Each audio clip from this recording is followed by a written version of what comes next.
Hi hello welcome back to Sahana and Shemees vlog. ഞങ്ങളുടെ channel ആദ്യമായിട്ടാണ് കാണുന്നതെങ്കിൽ ലൈക്ക് ചെയ്യുക, ഷെയർ ചെയ്യുക, സബ്സ്ക്രൈബ് ചെയ്യുക, കൂടാതെ ബെൽ ഐക്കൺ ക്ലിക്ക് ചെയ്യുക. Hi, friends of Shermi. Good morning, all of you. Sahana's interview with the justice in English is only for you because you don't know Malayalam very well. And she told me that a lot of times that you are very, very much difficult to understand our Malayalam. So don't skip the video and miss the video because it is the interview in English is exclusively for you. So don't miss it. Thank you all. Hi. So today we are going to introduce you to a living legend, Mr. Justice M.R. Hariharan Nair. So hello, sir. Hello. Sir, I wanted to ask you some questions. Sir, can you share some of your experiences in your official life, sir? It's a long story because I started the government service at the age of 20.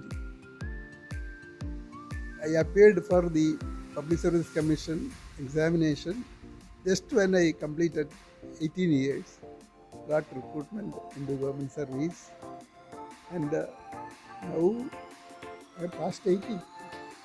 So 60 years of service and experience. I have worked in different capacities. Normal judicial work as municip, sub-judge, district judge, and in the High Court.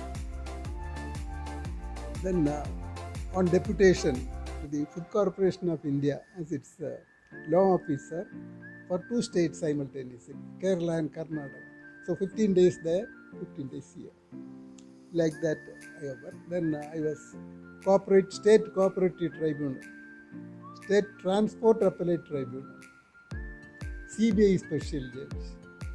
So in these capacities also I worked while in the judiciary. Then I retired in 2003, 18 years now. During these 18 years, also I worked for the government in 7 capacities. Soon after retirement, I worked as chairman of the State Prisons Review Committee. Then I became ombudsman for local bodies, worked there for 3 years. When that time was over, I was asked to inquire into the Pullimadu disaster. You have heard of that? That happened in 2011 or so. 102 pilgrims to Shabarimala were involved in a stampede. Stampede is one person falling and others walking over him like that. So when there's a huge crowd, there will be several persons who fall down. Over that, others will walk. The ribs will be fractured, internal abdomen will be fractured, the internal organs will be fractured. So that many died within minutes. So 100 persons died. So this commission of inquiry, that is myself alone, there is no other person there, to inquire into the reasons why this took place. Was there any lapse on the part of the police on duty? Then the tsunami took place. Tsunami. So large number of fishermen were involved, were victims of that. Recommendation to the government to pay such and such amount to such and such bank. Then the government will hand over the money, and the loans, the liability of the fishermen will be written off. There I worked for 5 years. Then I was interested with the task of inquiring into the disabilities of the Nadar community. See, in Tamil Nadu and in southern parts of Kerala, this community is commission was to study their backwardness and to recommend the necessary steps for reducing their difficulties. That report I gave. And then my present job, that is chairman of the commission for economically backward among forward communities. See, irrespective of religion, people suffer because they have no money. That class includes Kshatriyas, Brahmins, Nayars, Vaishyas, then Christian, many sections of Christians, like that. So sufferings are there for all. Now you know the system of reservation exists. 50% of all government jobs go to the reserved class, that is scheduled caste, scheduled tribe, other backward communities, and the like. The other 50% is in open for them. So the government of India took initiatives, brought in 103rd Amendment to the Constitution, which said the benefit of reservation can be extended to the economically backward in the forward communities also. That 10% is to come from the 50% of open caste, so that without affecting the existing reservation allowed to scheduled caste, scheduled tribes, backward communities, etc., some benefit can be given to the economically backward in the form of reservation to government jobs and for admission in government institutions, right up to IIM and IITs. Everywhere 10% will go to economically backward. So my commission is also to do something with that. In addition to this 10%, we can extend benefits to people who are suffering. At present, I am engaged in studying those problems.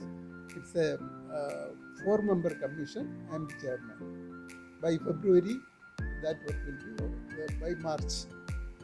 So that then simultaneously, I was also involved in the field of medical ethics. Medical ethics insists that any human trial with new medicines will have to be sanctioned by an independent authority. I call it Institutional Ethics Committee. So I was chairman of the Institutional Ethics Committee of Sri Chitra Institute for 10 years. And the rule says beyond 2 terms you cannot have, after 10 years you cannot continue. Exactly at that time, the new medical university came into being at Thrissur. It's called the KUHS, Kerala University of Health Science. That university has an ethics committee of its own, doing similar thing. For today, after my office work in the forenoon, at 1 o'clock, I addressed the press. There is a press meeting in my capacity as chairman of a committee for improving sports. See, their idea is at least by the 2028 or 2032 Olympics, there should be at least one from Kerala winning a medal. That is the motive. So that my activity is spread over many items, medical ethics, boards, then these judicial activities also. I am very thankful to God for giving me the help to do these things. Hi viewers, ഇന്നൊരു special day ആണ്. മോള് കുറേ കാര്യങ്ങൾ സാറിനോട് ചോദിച്ചു.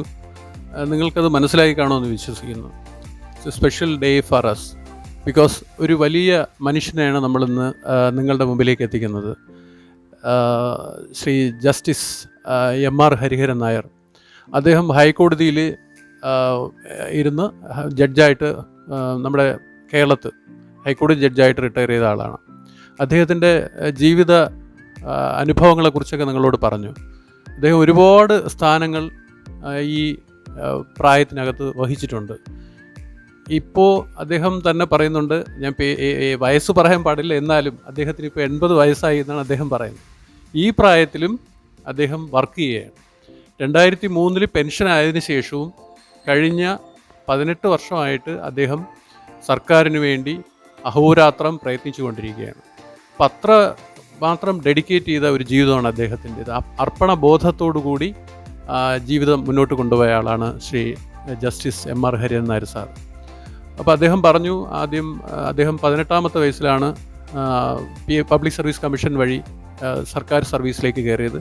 അത് കഴിഞ്ഞിട്ട് അദ്ദേഹം മുൻസിഫ് ടെസ്റ്റ് എഴുതി, മുൻസിഫായി, പിന്നെ സബ് ജഡ്ജായി, അത് കഴിഞ്ഞ് ഡിസ്ട്രിക്ട് ജഡ്ജായി, അപ്പോൾ തന്നെ CBI സ്പെഷ്യൽ ജഡ്ജായി, അത് കഴിഞ്ഞ് അദ്ദേഹം ഹൈക്കോടതി ജഡ്ജായി. ഹൈക്കോടതി ജഡ്ജായതിനു ശേഷം പെൻഷനായതിനു ശേഷം കേരള ഓംബുഡ്സ്മാൻ ആയി. ഓംബുഡ്സ്മാൻ എന്താണെന്ന് അറിയാമോ? തദ്ദേശ സ്വയംഭരണ സ്ഥാപനങ്ങളുടെ മേൽനോട്ടം വഹിക്കുന്ന ഒരു ജുഡീഷ്യൽ കപ്പാസിറ്റിയിലാണ് അദ്ദേഹം ഇരുന്നത്. അതിനുശേഷം അദ്ദേഹം പുല്ലുമേട് ദുരന്തവുമായി ബന്ധപ്പെട്ട കമ്മീഷൻ്റെ ചെയർമാനായത് കമ്മീഷനായിരുന്നു. അത് കഴിഞ്ഞതിന് ശേഷം അദ്ദേഹം സുനാമിയുമായി ബന്ധപ്പെട്ട ഇതിൽ കമ്മീഷൻ പിന്നെ ജഡ്ജായിട്ട്, അല്ലെങ്കിൽ അതിൻ്റെ റിപ്പോർട്ട് ഗവൺമെൻറ് സമർപ്പിച്ചു. അത് കഴിഞ്ഞതിന് ശേഷം ഇപ്പോൾ അദ്ദേഹം പിന്നെ നാടാർ കമ്മ്യൂണിറ്റിയുടെ ഡെവലപ്മെൻറ്റിന് വേണ്ടി എന്തൊക്കെ ചെയ്യാമെന്നുള്ളതിനെക്കുറിച്ച് ഒരു സ്റ്റഡി റിപ്പോർട്ട് കൊടുക്കുന്നതിന് വേണ്ടി ഗവൺമെൻറ് ചുമതലപ്പെടുത്തി. അത് ചെയ്തു. അത് കഴിഞ്ഞതിന് ശേഷം ഇപ്പോൾ അദ്ദേഹം മുന്നോക്കക്കാരിലെ പിന്നോക്കക്കാർ ആരാണെന്ന് കണ്ടെത്താൻ, എത്രത്തോളം ഉണ്ട് എന്ന് കണ്ടെത്താനും 50% റിസർവേഷൻ കേരളത്തിൽ ബാധകമാണോ, എങ്ങനെയാണ് അത് നടപ്പാക്കാൻ പറ്റുമെന്നുള്ള കാര്യത്തെക്കുറിച്ച് വിദഗ്ധ സമിതിയുടെ ചെയർമാനായിട്ട് അദ്ദേഹം ഇന്നും പ്രയത്നിക്കുകയാണ്. കഴിഞ്ഞ 60 വർഷമായിട്ട് അദ്ദേഹം സർക്കാർ മേഖലയിലാണ് പ്രവർത്തിക്കുന്നതെന്ന് ആലോചിച്ച് നോക്കുക. കഴിഞ്ഞ 60 വർഷമായിട്ട് അദ്ദേഹത്തിൻ്റെ ജീവിതം, ഒരു പുരുഷായുസ് മുഴുവനും ജനങ്ങൾക്ക് വേണ്ടി ഹോമിച്ച ഒരു മനുഷ്യനാണ് നമ്മുടെ മുമ്പിൽ ഇരിക്കുന്ന ശ്രീ എം.ആർ. ഹരിഹരൻ നായർ സാർ. അദ്ദേഹത്തെ പോലെ ഒരാളിനെ നിങ്ങൾക്ക് പരിചയപ്പെടുത്താൻ സാധിച്ചതിൽ എനിക്ക് വളരെ സന്തോഷമുണ്ട്. പ്രത്യേകിച്ച് ഞാൻ ഇങ്ങോട്ട് വരുമ്പം ഷർമിയോടും സഹനയോടും പറഞ്ഞു, വലിയ മനുഷ്യനാണ്, അദ്ദേഹത്തിന് ഒരുപാട് കാര്യങ്ങൾ നിങ്ങൾക്ക് പറഞ്ഞു തരാൻ പറ്റും, ഒരുപാട് കാര്യങ്ങൾ നിങ്ങളുമായിട്ട് സംവദിക്കാൻ സാധിക്കും. പക്ഷേ നമുക്ക് സമയക്കുറവ് കാരണം നമുക്ക് കൂടുതലായിട്ട് കാര്യങ്ങൾ ചോദിക്കാൻ പറ്റാത്തൊരു സാഹചര്യമാണ്. ഞാൻ ഇത്രയും കാര്യങ്ങൾ നിങ്ങളോട് പറഞ്ഞത് അദ്ദേഹം ആരാണെന്നുള്ള കാര്യത്തെക്കുറിച്ച് ഒരു മുഖവുരയാണ്, അല്ലെങ്കിൽ ഒരു ചെറിയ വിവരണമാണ് നിങ്ങൾക്ക് വേണ്ടി ഞാൻ നടത്തിയത്. ഇനി നമുക്ക് അദ്ദേഹത്തിൻ്റെ വ്യക്തിപരമായ കുറച്ച് കാര്യങ്ങളിലേക്ക് കടക്കുന്നതിൽ തടസ്സമില്ലെന്ന് എനിക്ക് തോന്നുന്നു. അപ്പോൾ നമുക്ക് എന്തായാലും അദ്ദേഹത്തിൻ്റെ വ്യക്തി ജീവിതം എന്ന് പറഞ്ഞാൽ അദ്ദേഹത്തെ കുടുംബത്തെക്കുറിച്ചും അദ്ദേഹത്തിൻ്റെ മക്കളെക്കുറിച്ചും അദ്ദേഹത്തിൻ്റെ സഹധർമ്മിണി ഇതെല്ലാം സഹിച്ച് കുറേ കാലം കൊണ്ട് സാറിനോടൊപ്പം ജീവിക്കുകയാണ് പല സ്ഥലത്തുമായിട്ട്. അപ്പം അവരുടെ വിശേഷങ്ങളിലേക്ക് നമുക്ക് മുന്നോട്ട് പോവാം. ഓക്കെ സാർ, ഞാൻ പണ്ട് കോളേജിലൊക്കെ പഠിക്കുന്ന സമയത്ത്, ഞാൻ വിദ്യാർത്ഥിയായിരിക്കുന്ന സമയത്ത് എനിക്കൊരു ന്യായാധിപനാകണമെന്ന് ആഗ്രഹം ഉണ്ടായിരുന്നു. പക്ഷേ എന്തൊക്കെയോ കാരണം കൊണ്ട് എൻ്റെ വേറെ മേഖലയിലേക്ക് ഞാൻ പോയി.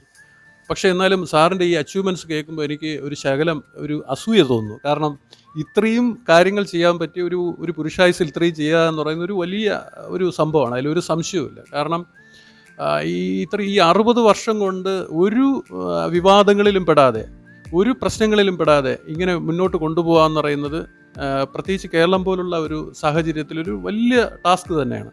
ഇതിൽ സാറിൻ്റെ കുടുംബം എങ്ങനെയാണ് സാറിനെ സഹായിച്ചത്? സാറിൻ്റെ മക്കൾ, ഭാര്യ, ഇവരുടെ ഭാഗത്തു നിന്നുള്ള എങ്ങനെയാണ് സാറിനെ അത്തരം കാര്യങ്ങളിൽ സഹായിക്കുന്ന ഒരു സാഹചര്യം ഉണ്ടായത്?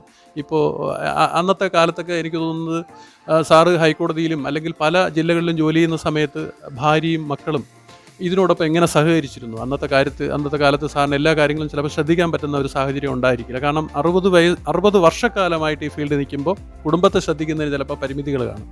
അപ്പോൾ അത്തരം കാര്യങ്ങളൊക്കെ സാർ എങ്ങനെയാണ് ഓവർകം ചെയ്തതെന്നുള്ള കാര്യത്തിനെ കുറിച്ച് പ്രേക്ഷകരോടൊന്ന് പറഞ്ഞാൽ നന്നായിരിക്കും എന്ന് എനിക്ക് തോന്നുന്നു.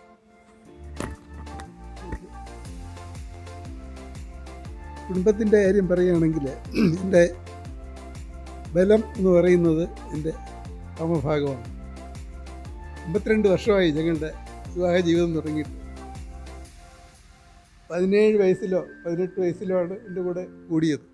അന്നത്തെ കാലത്ത് വിവാഹപ്രായം നായേഴ്സിന് 14 മതി എന്ന് തോന്നുന്നു. അപ്പോൾ അങ്ങനെ ചെറുപ്രായത്തിൽ അന്നത്തെ സിസ്റ്റത്തിൽ ഞങ്ങൾ ഒന്നിച്ച് ജീവിക്കാൻ തുടങ്ങി. ഞങ്ങൾക്ക് 2 ആൺമക്കളാണുള്ളത്. അവരെയൊക്കെ വളർത്തിയെടുക്കുന്നതിലൊക്കെ പ്രധാന പങ്ക് വഹിച്ചത് എൻ്റെ ഭാര്യ തന്നെയാണ്. അവർ ഞങ്ങളുടെ കൂടെ ഉണ്ടായിരുന്നു എല്ലാ കാലത്തും. മിക്കവാറും 1-2 സ്ഥലങ്ങളിൽ ഞാൻ ഷോർട്ട് ടൈമിൽ ട്രാൻസ്ഫറായി പോയതൊഴികെ എല്ലാ കാലത്തും അവർ കൂടെ തന്നെ ഉണ്ടായിരുന്നു. അവരൊക്കെ വിവാഹ ജീവിതം തുടങ്ങുന്നത് വരെ. ഞങ്ങൾ ആദ്യത്തെ എൻ്റെ ആ സർവീസ് പീരീഡിൽ ഞങ്ങൾ തുടങ്ങിയത് എനിക്ക് തോന്നുന്നു കണ്ണൂരായിരുന്നു. കണ്ണൂർ മുനിസിപ്പായിട്ടാണ് എൻ്റെ ജീവിതം തുടങ്ങിയത്. അപ്പോൾ 2 വർഷം ഞങ്ങൾ അവിടെ ഉണ്ടായിരുന്നു. അന്ന് അവിടുത്തെ സ്കൂളിൽ ആ കുട്ടികൾ പഠിച്ചു. അത് കഴിഞ്ഞ് ഞങ്ങൾ കായംകുളത്ത് വന്നു 2 വർഷം. അപ്പോൾ കായംകുളത്ത് സ്കൂളിലായി. അത് കഴിഞ്ഞ് ഞാൻ നെയ്യാറ്റിങ്കര മുനിസിപ്പായിട്ട് വന്നു. അപ്പോൾ ആ കാലത്ത് തിരുവനന്തപുരത്ത് താമസിച്ച് ഞാൻ പോയി വരികയായിരുന്നു. പിന്നെ എനിക്ക് പ്രൊമോഷനായി ഞാൻ കാസർഗോഡേക്കാണ് പോയത്.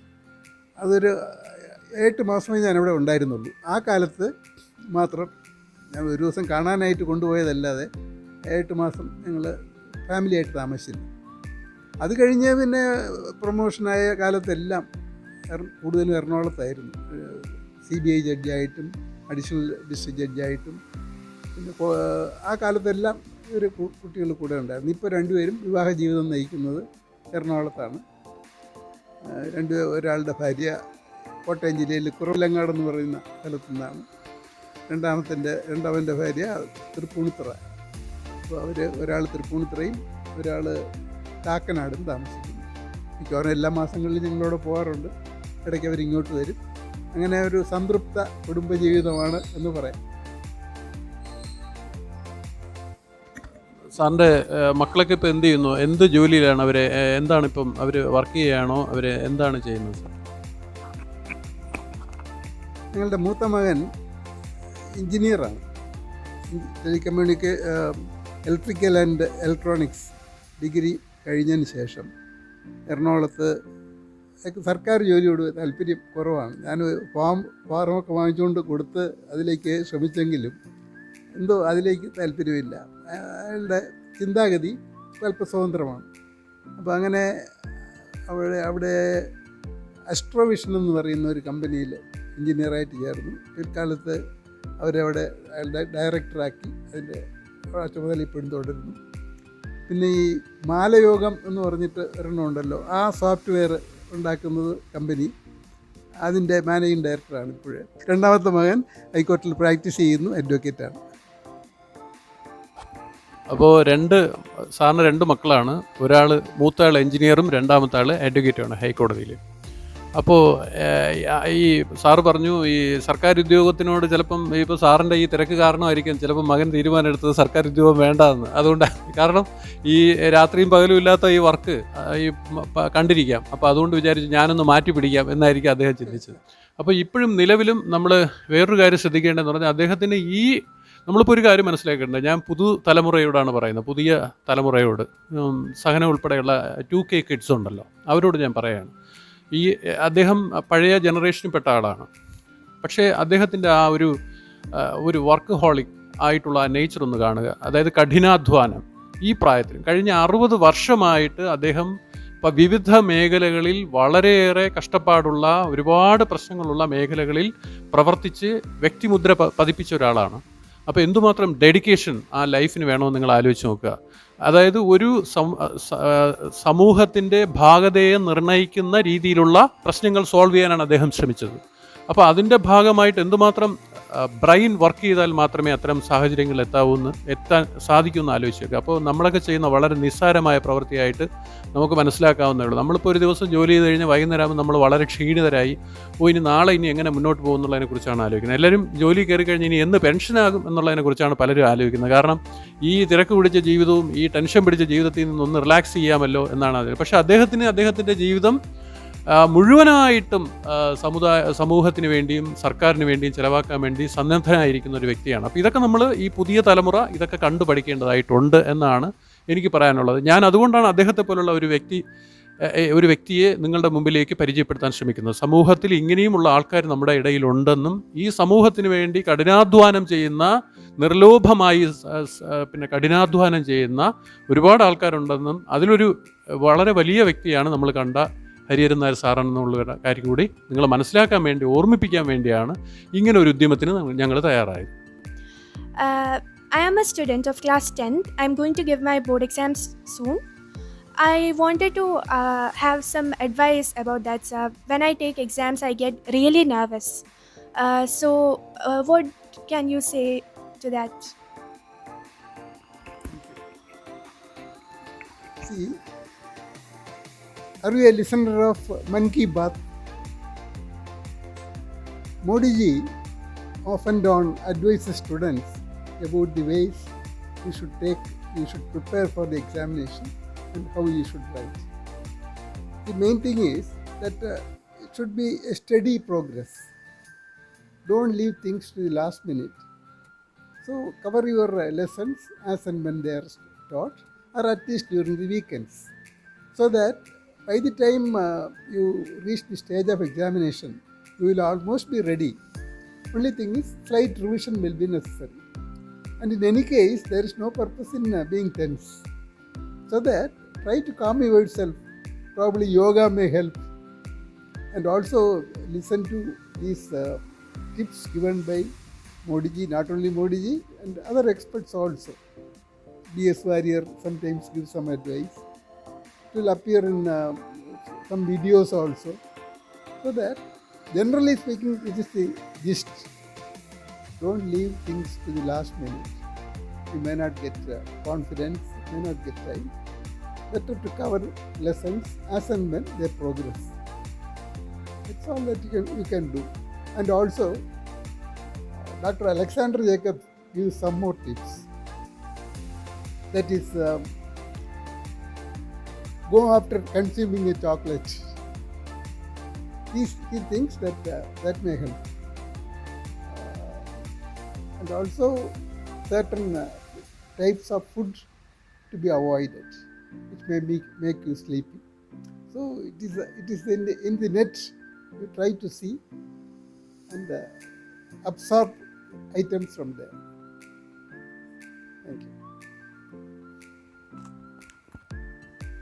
Sir, I heard from my father that you are the Ombudsman of Kerala. I wanted to ask you, what is Ombudsman, sir? I don't understand what it is. Probably you could not get more details because Ombudsman, strictly speaking, is not an English term. It is a term of Swedish origin. It is said that originally started in Scandinavian countries for having a general view of the activities of legislators.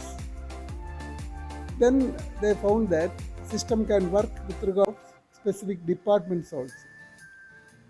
In Kerala, Ombudsman for local bodies exercises part of the jurisdiction that is allowed to Lokayukta in other states. Actually, Lokayukta also is an ombudsman. And after seeing good results, now many departments have copied the system.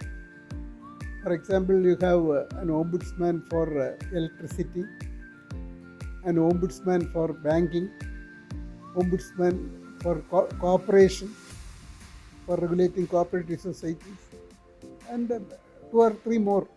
ഷർമിക്ക് അദ്ദേഹത്തോട് എന്തെങ്കിലും ചോദിക്കാനുണ്ടെങ്കിൽ ചോദിക്കും. സാറിൻ്റെ പേഴ്സണലായിട്ടുള്ള കാര്യങ്ങളാണ്. Sir ഒഫീഷ്യലായിട്ടല്ലാതെ സാറിന് വേറെ എന്തൊക്കെയാണ് ഈ hobbies പോലത്തെ എന്തൊക്കെയാണുള്ളത്? ഇപ്പോൾ ടൈം കിട്ടുമ്പോൾ പുറത്തൊക്കെ പോകാറുണ്ടോ? അങ്ങനത്തെ കുറേ കാര്യങ്ങളാണ് എനിക്കറിയാനുള്ളത്. യാത്ര ഞങ്ങൾക്ക് രണ്ടുപേർക്കും ഇഷ്ടമുള്ള കാര്യമായിരുന്നു. ഞാൻ പറഞ്ഞല്ലോ, ആദ്യകാലങ്ങളിൽ കൂടുതലും, അതായത് ഞങ്ങളുടെ കണ്ണൂർ, കായംകുളം ആ കാലങ്ങളിലെല്ലാം ഡ്രാമയുടെയൊക്കെ നല്ല കാലമാണ്. ഒരുപാട് ഡ്രാമകൾ കാണാൻ പോയിട്ടുണ്ട്. സിനിമകൾ ഏതാണ്ട് മിക്കവാറും അവിടെ വരുന്നതൊന്നും വിടാറില്ലായിരുന്നു. ഇങ്ങനെ ഒരു കാലം ഉണ്ടായിരുന്നു. അത് കഴിഞ്ഞ് ഹൈക്കോടതിയിൽ അതിന് മുമ്പ് തന്നെ ഞങ്ങൾ ഗോവയും മറ്റ് പല സ്ഥലങ്ങളിലൊക്കെ പോയിട്ടുണ്ടെങ്കിലും ഹൈക്കോടതി വന്നപ്പോൾ അവിടെ ഒരു വലിയ ഒരു ആനുകൂല്യമുണ്ട്. ആണ്ടിൽ 2 പ്രാവശ്യം ഇന്ത്യയിൽ എവിടെ വേണമെങ്കിലും, ആൻഡമാൻസ് ഉൾപ്പെടെ എവിടെ വേണമെങ്കിലും കുടുംബസഹിതം പോകാം. സകല ചെലവും സർക്കാർ വഹിക്കും. പല സംസ്ഥാനങ്ങളിലും സ്റ്റേറ്റ് ഗസ്റ്റാണ്. അപ്പോൾ അതിൻ്റെ പ്രാധാന്യം എന്ന് വെച്ചാൽ പേഴ്സ് എന്ന് പറയുന്നത് നമ്മൾ ഇടണ്ട. എയർപോർട്ടിൽ വരുന്നു, അവിടെ എയർപോർട്ടിൽ അവിടുത്തെ പബ്ലിക് റിലേഷൻസിൻ്റെ PRO കാണും.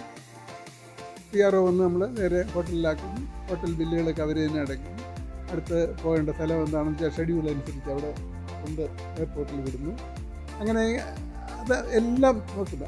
ആ കാലത്ത് നിങ്ങൾ ഒരുപാട് സംസ്ഥാനങ്ങളിൽ പോയി. ആദ്യമൊക്കെ ഒരു 2 ആഴ്ച 3 ആഴ്ചയൊക്കെ ഉള്ള നീണ്ടു നിൽക്കുന്ന. അപ്പോൾ മനസ്സിലായി അതൊരു ബോറാണ്. എന്താണെന്ന് വെച്ചാൽ നമ്മുടെ ഒന്നാമത് ഈ വസ്ത്രങ്ങളുമൊക്കെ കൊണ്ടുവന്ന് വലിയൊരു ഹെവി ബാഗേജുമായിട്ട് പോകുന്നതിൻ്റെ ബുദ്ധിമുട്ട്. പിന്നെ ഈ നോർത്ത് ഈസ്റ്റിലൊക്കെ ഉള്ള ആ ഭാഗങ്ങളിലേക്കൊക്കെ പോകുമ്പോൾ ഒരുപാട് റിസ്ക്കുകളുമൊക്കെ ഉണ്ട്. അപ്പോൾ അതുകൊണ്ട് പിന്നീടൊക്കെ ഞങ്ങൾ ഒരു 2 ആഴ്ച എന്നുള്ളത് 1 ആഴ്ചയായിട്ട് കുറച്ചിട്ടുണ്ട്. എങ്കിലും മിക്ക സംസ്ഥാനങ്ങളിലും ഒക്കെ പോയിട്ടുണ്ട്. യാത്ര ഇഷ്ടമാണ്. പിന്നെ സ്പെയർ ടൈം കിട്ടിയപ്പോൾ ഈ കോവിഡ് കാലത്ത് കുറച്ച് നാൾ ഓഫീസുകളൊക്കെ അടഞ്ഞു കിടന്നല്ലോ. അപ്പോൾ ഇങ്ങനെ എന്തെങ്കിലും ചെയ്യണമല്ലോ എന്ന് വിചാരിച്ച് ഞാൻ എൻ്റെ 2ാമത്തെ പുസ്തകം, നേരത്തെ തന്നെ ഞാൻ ഹൈക്കോടതിയിൽ നിന്ന് ഇറങ്ങുന്നത് വരെയുള്ള ജീവിതകാലത്തെ കുട്ടിക്കാലം മുതലുള്ള എല്ലാ അനുഭവങ്ങളും വിവരിച്ചുകൊണ്ട് നീതിപർവം എന്നൊരു പുസ്തകം പൂർണ്ണ പബ്ലിക്കേഷൻസ് വഴി പ്രസിദ്ധീകരിച്ചിരുന്നു. അപ്പോൾ ഈ അടുത്ത കാലത്ത് 2021 തന്നെയാണ്, മെയിലോ മറ്റായിരുന്നു 2ാമത്തെ ഭാഗം. അതായത് ഈ റിട്ടയർ ചെയ്ത് കഴിഞ്ഞുള്ള 18 വർഷത്തെ 7 കമ്മീഷനുകളുടെ പ്രവർത്തനവും എല്ലാം കൂടെ എൻ്റെ സോഷ്യൽ ആക്ടിവിറ്റീസ്, ഒരുപാട് സംഘടനകളുടെ പാറ്റേണാണ് ഞാൻ.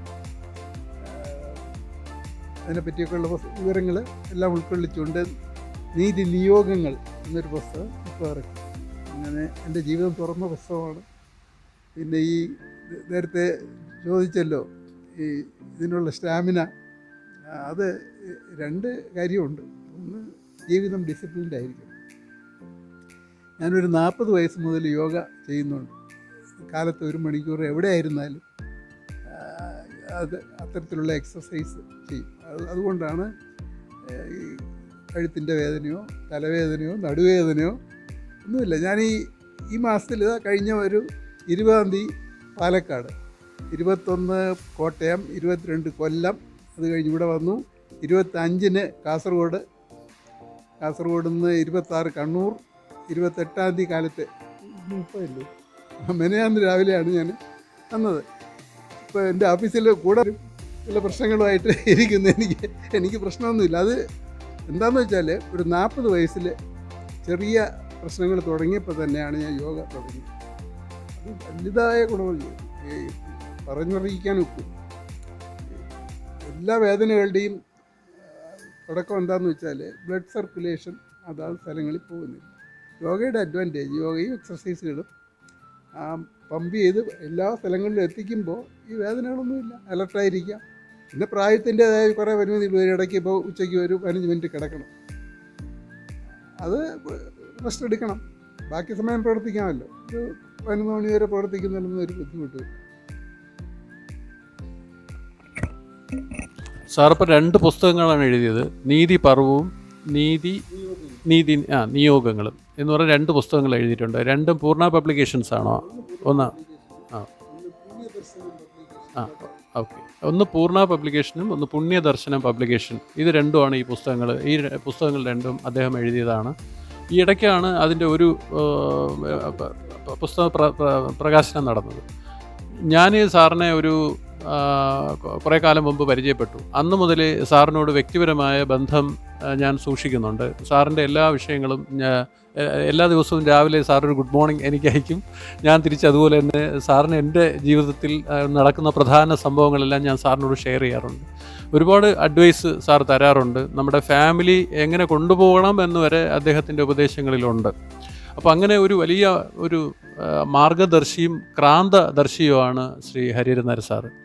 അപ്പം ഞാൻ പ്രത്യേകിച്ച് സഹനയോട് പറയാനുള്ളത്, ഇത്തരം വ്യക്തിത്വങ്ങൾ നമ്മുടെ ജീവിതത്തിൽ ഒരു മുതൽക്കൂട്ടാണ്. ഇത്തരം ആൾക്കാരെ പരിചയപ്പെട്ട് നമ്മുടെ ജീവിതത്തിലും കോപ്പിയടിക്കണമെന്നല്ല, നമ്മളും അതേപോലെ ഒരു വലിയ ആൾക്കാരായിട്ട് മാറാനുള്ള ശ്രമമാണ് നടത്തേണ്ടത്. ഞാൻ പണ്ട് കോളേജിലൊക്കെ പഠിക്കുമ്പോൾ ഞാൻ വിചാരിച്ചു, നമ്മൾ അത് കഴിഞ്ഞിട്ട് പ്രാക്ടീസ് ചെയ്യുന്ന കാലത്തൊക്കെ ജഡ്ജസൊക്കെ ഇരുന്ന്, പ്രത്യേകിച്ച് സെഷൻസ് ജഡ്ജൊക്കെ, ഞാൻ ആളുടെ പേരൊന്നും പറയുന്നില്ല, അവരൊക്കെ ഇരിക്കുമ്പോഴൊക്കെ ഞാൻ വളരെ ഭയങ്കര സംഭവമാണെന്നൊക്കെ നോക്കിയിട്ട് കണ്ടിട്ടുണ്ട്. കാരണം അവരുടെ ആ ജഡ്ജ്മെൻറ്റ്സും അത് മാത്രമല്ല അധികാരമൊക്കെ നേരിട്ട് കണ്ടിട്ടുണ്ട്. പക്ഷേ എൻ്റെ മേഖല വേറെ മേഖലയിലേക്ക് തിരിഞ്ഞു പോയി.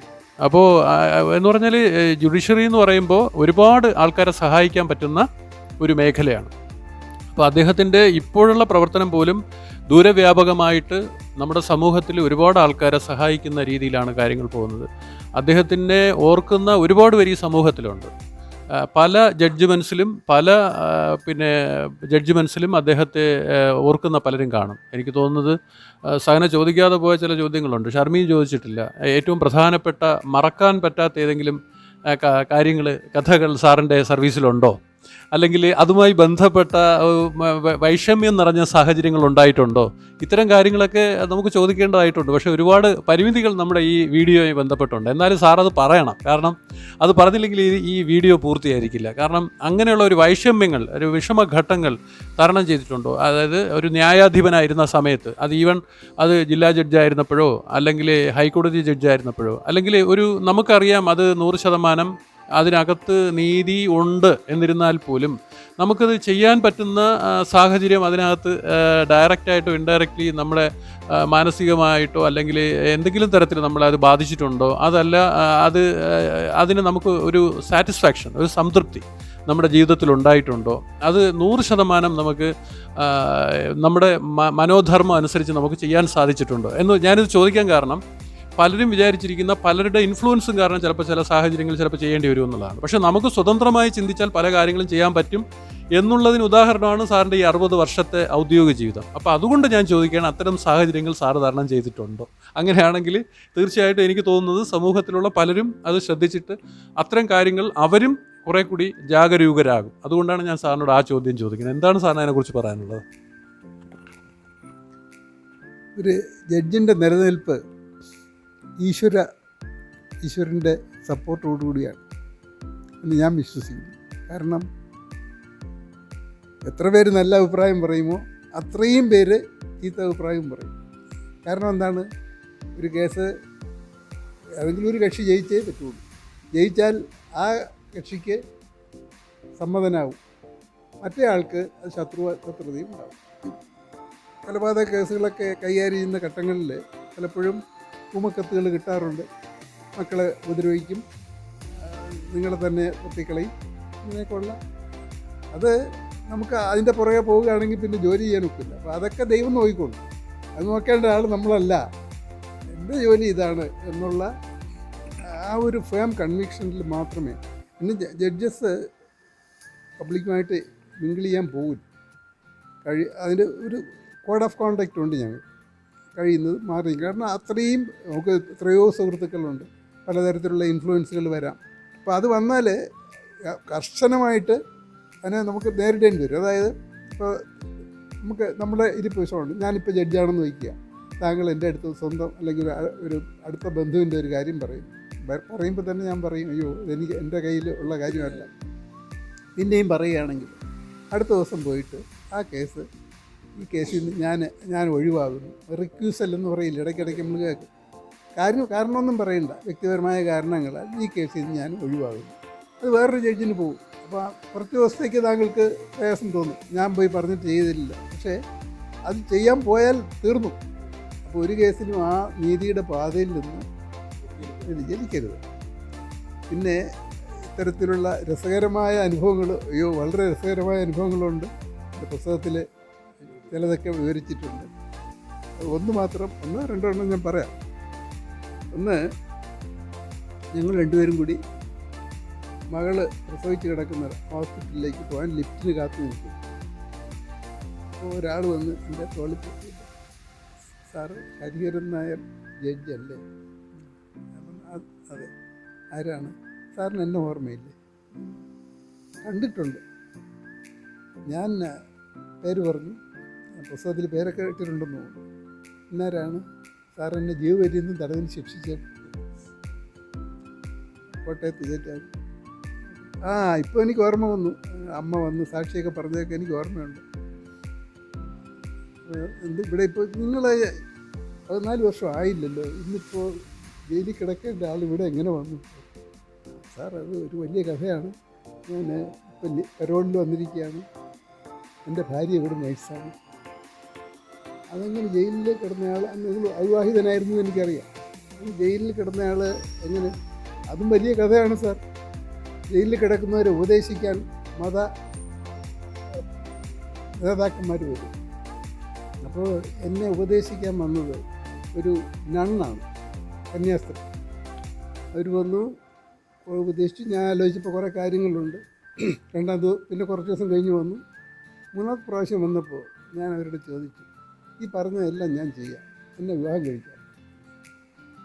അപ്പോൾ ഈ കന്യാസ്ത്രീ എന്ന് പറയുന്നത് ദൈവത്തിൻ്റെ പത്നി മണവാട്ടിയാണ്. സഭാവസ്ത്രം ഉപേക്ഷിക്കുക എന്ന് പറയുന്നത് വലിയ തെറ്റാണ്.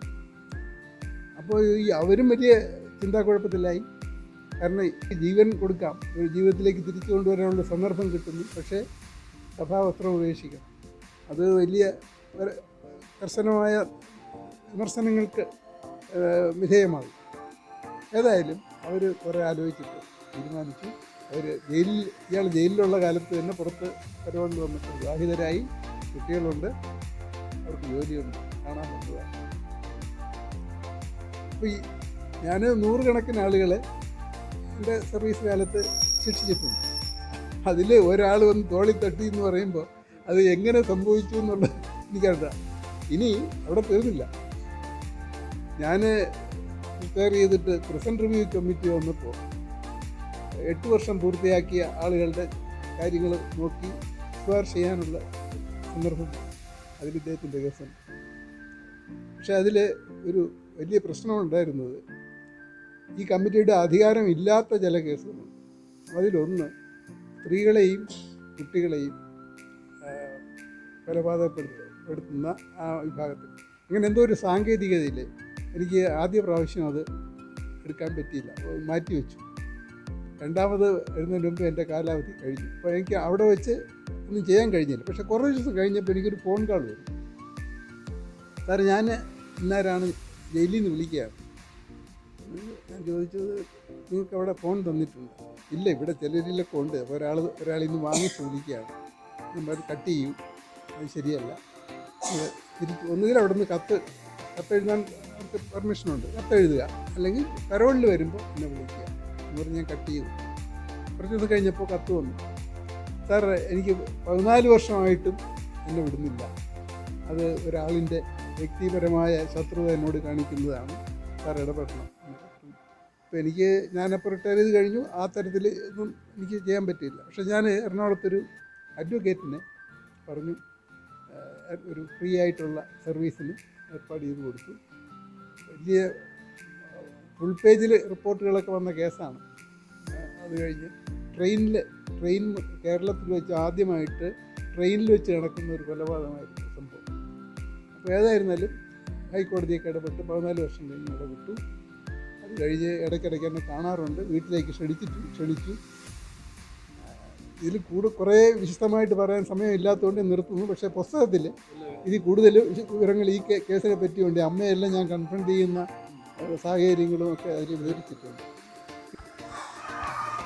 അപ്പോൾ സാറ് പറഞ്ഞു കേട്ടല്ലോ, ഈ എല്ലാ കാര്യങ്ങളും പറയാൻ പറ്റില്ല, കാരണം പരിമിതമായ രീതിയിലുള്ള കാര്യങ്ങൾ മാത്രമേ പറയാൻ പറ്റുള്ളൂ. എന്നാലും അദ്ദേഹത്തിൻ്റെ ഓർമ്മയിൽ തങ്ങി നിൽക്കുന്ന ചില കാര്യങ്ങൾ പറഞ്ഞു. അത് ഈ ജുഡീഷ്യറി അല്ലെങ്കിൽ ജുഡീഷ്യൽ ഓഫീസറായി നിൽക്കുന്ന സമയത്തുണ്ടാകുന്ന മാനസിക സംഘർഷങ്ങൾ അദ്ദേഹം നമ്മളുമായിട്ട് ഷെയർ ചെയ്യുകയാണ്.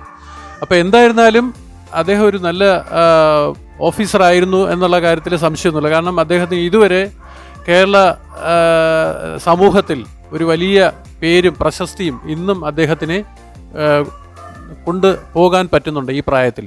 അപ്പോൾ അദ്ദേഹത്തിൻ്റെ ജീവിതം ഒരു തുറന്ന പുസ്തകമാണെന്ന് അദ്ദേഹം തന്നെ പറഞ്ഞു.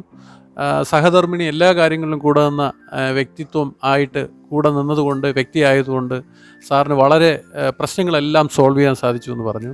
അങ്ങനെ നമുക്ക് ഒരു വീഡിയോയിലോ 2 വീഡിയോയിലോ തീർക്കാൻ പറ്റുന്ന കാര്യങ്ങളല്ല സാറിനുള്ളത്, ഒരുപാട് കാര്യങ്ങളുണ്ട്. അപ്പോൾ എന്തായിരുന്നാലും സാറിനെ പരിചയപ്പെടാൻ സാധിച്ചതും, അല്ലെങ്കിൽ എനിക്ക് പരിചയമുണ്ട്, ഇവരെ രണ്ടുപേരെയും പരിചയപ്പെടുത്തിയതും സാറിൻ്റെ ഫാമിലിയെ നിങ്ങളുടെ മുമ്പിൽ പരിചയപ്പെടുത്താൻ സാധിച്ചതിലും വളരെ സന്തോഷമുണ്ട്. അപ്പോൾ ഇനി നമുക്ക് മറ്റൊരു ഒക്കേഷനിൽ അദ്ദേഹത്തിൻ്റെ കൂടുതൽ കാര്യങ്ങളെക്കുറിച്ചും മറ്റു വിശേഷങ്ങളെക്കുറിച്ചും അദ്ദേഹത്തിൻ്റെ മക്കളൊക്കെ ഇവിടെ വരുന്ന സമയത്ത് നമുക്ക് അവരെല്ലാം കൂടി ചേർത്തൊരു വീഡിയോ ചെയ്യാൻ വേണ്ടി ശ്രമിക്കാം. ഓക്കെ, ഒരു കാര്യം കൂടി പറയാം. എന്തുകൊണ്ടാണ് ഈ സാർ ചോദിച്ചു ഒരു ഇംഗ്ലീഷ് കോൺവെർസേഷൻ കൂടി ഇൻ്റർവ്യൂടെ എന്തിനാണ് അതിൽ ഉൾപ്പെടുത്തിയെന്ന് ചോദിച്ചു.